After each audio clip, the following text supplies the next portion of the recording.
দেশ জুড়ে রাজনৈতিক উত্তেজনার মধ্যেই অবশেষে পদত্যাগ করলেন সেনাপ্রধান ওয়াকারুজ্জামান। তিনি ছিলেন স্বৈরাচার এবং বিশেষভাবে পরিচিত ছিলেন প্রধানমন্ত্রী শেখ হাসিনার বোনের জামাই হিসেবে। আজ বিকেলেই তার পদত্যাগের ঘোষণা আসে, যা একদিকে জনগণের চাহিদা পূরণ এবং অন্যদিকে দেশের সামরিক অঙ্গনের স্থিতিশীলতা বজায় রাখার একটি উদ্যোগ হিসেবে দেখা হচ্ছে।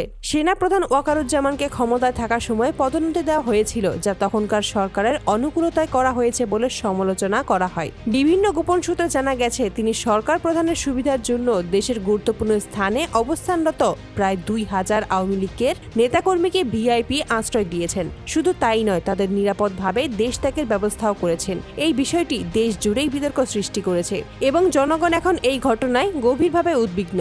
এছাড়া গুম ও হত্যার ঘটনায় পরোক্ষভাবে জড়িত থাকার অভিযোগে উঠেছে সেনাপ্রধানের বিরুদ্ধে। যদিও সরাসরি এখনো প্রমাণ হাতে আসেনি, তথাপি জনগণ বিশ্বাস করছে যে তিনি ক্ষমতায় থাকাকালীন সময়ে আওয়ামী লীগের নেতাদের সহায়তা করার বিষয়টি নিশ্চিত করতেন। এই কারণে জনগণ দীর্ঘদিন ধরেই তার দ্রুত পদত্যাগের দাবি তুলছিল।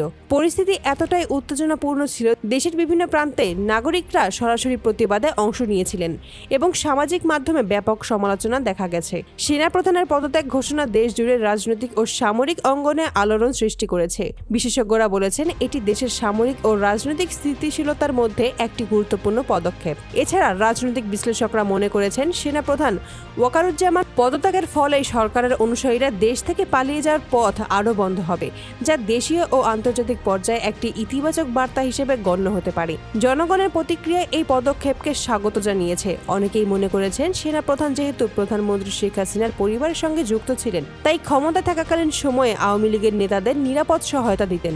এই বিষয়টি দীর্ঘদিন ধরেই দেশে বিতর্কের জন্ম দিয়েছিল। আজ তার পদত্যাগ দেশের রাজনৈতিক মানচিত্রে এক নতুন নির্দেশনা আনতে পারে। এই পদত্যাগ একটি গুরুত্বপূর্ণ ঘটনা, যা দেশের সামরিক ও রাজনৈতিক অঙ্গনে দীর্ঘমেয়াদী প্রভাব ফেলতে পারে। সেনাপ্রধান ওয়াকারুজ্জামানের পদত্যাগের পরবর্তী পদক্ষেপ এবং দেশের সামরিক ও রাজনৈতিক পরিস্থিতি কেমন হবে সেটাই এখন সকলের নজরের কেন্দ্রবিন্দু।